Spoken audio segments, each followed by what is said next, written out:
Once again, YouTube, it's the Lazy Eyebrow Reviewer. Today I'm reviewing something a little special. It's Alternators Jazz! The Alternators and Binaltech series was developed just after MPO1 was released and was inspired often to boot. This series of Autobots and Decepticons feature 1/24 scale model accurate renditions of real-world vehicles. My kind of series. This version of Jazz is a Mazda RX-8 and features locked front wheel steering, as most alternators did, opening front doors, and opening rear doors that is accurate to the way a Mazda RX-8's doors actually open. That is cool. Another feature to the Alternators series is that the interior of the car is detailed as you'd find in that particular car.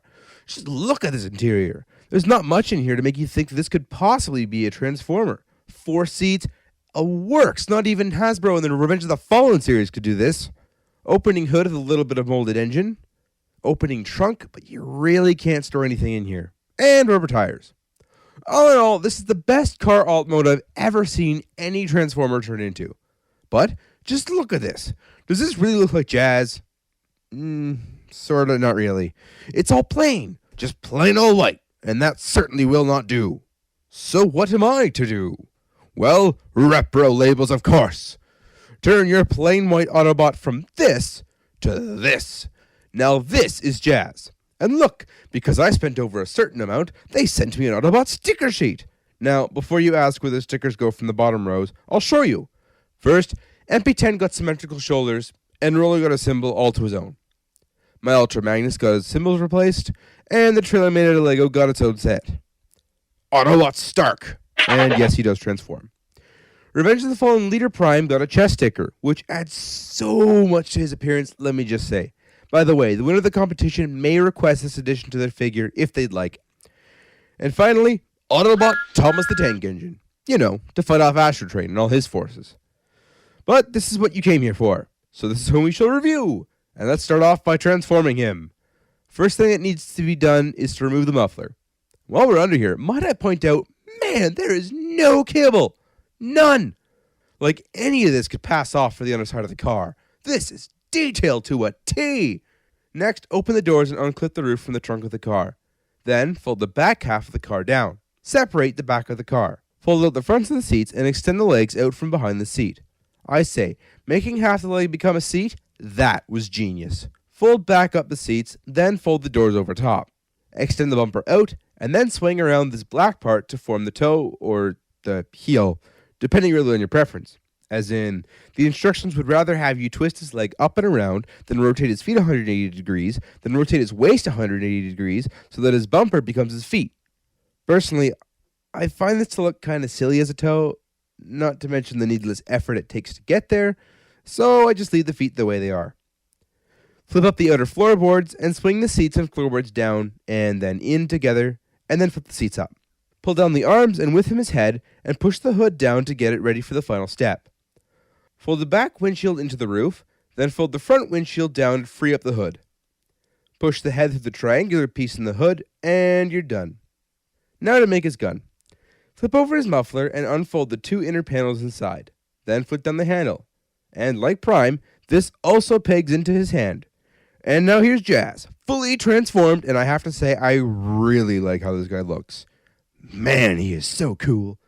Again, here's how his feet are supposed to look. But again, I don't really care all too much for that look, so I'm not going to keep him that way.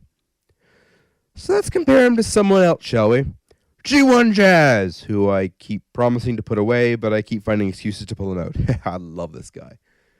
So how does Alternators Jazz stand up to the G1? First off, we've got a really good head. Looks accurate to G1, and the translucent blue visor makes it look that much cooler. Doors are wings like they should be. Wheels are on the shoulders. Front of the car is the chest.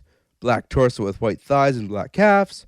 Rear part of the car becomes the feet with the wheels at the sides. Yep, this is definitely Jazz. Now, how does Reprolabels stand up to the paint scheme? Well, the Autobot symbol is above the floor this time instead of below, but that's a minor gripe, really. The stripes definitely hit their mark. Banner across the top of the windshield doesn't say Meester, although I had that option, but says something a lot better, I think. Stripes continue all the way down the roof, and while we're here, I'd like to point out the detail they put on the back windshield. Just look at that defroster! Man, this thing is so cool! I can't stop raving about it! Oh, right, the Reprolabels, I forgot. Both doors have the 4 and the martini symbol, except the Alternators actually is the martini symbol, which is so cool. Striping along the rear fender, and there would have been striping along the doors too, but I suck at sticker placements, and I ruined one side and didn't bother with the other side because I knew it wouldn't look symmetrical. The stickers on the spoiler are placed on the rear bumper, and again say Martini Racing as opposed to Agent Japanese name for jazz. So, all in all, I say this is a very needed set for this figure. The plain white was really boring, and this set really makes this figure pop out as being jazz. So, as said previously about this being inspired off of MP01, it makes you wonder, how compatible is this figure with Masterpiece line? Well, for starters, Jazz can fit snugly inside the MP10 trailer.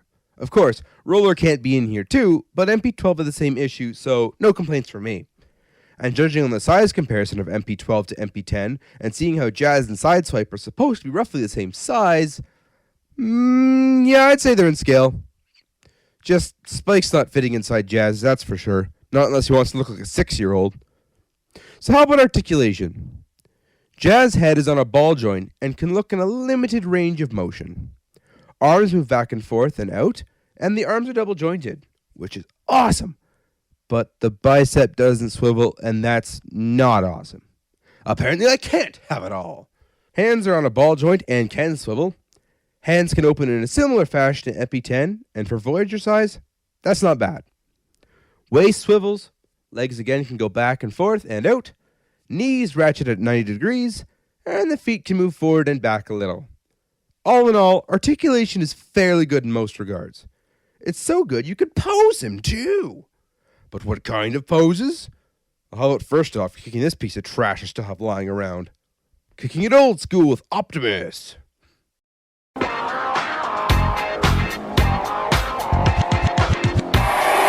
So that does it for Alternators, practically Masterpiece Jazz. My favorite Jazz, and will probably stay that way unless Porsche gets off their high horse and lets Takara and Hasbro use their 935 to make a G1 Masterpiece figure. And you know we'll be first in line for that pre-order. This has been the Lazy Eyebrow Reviewer.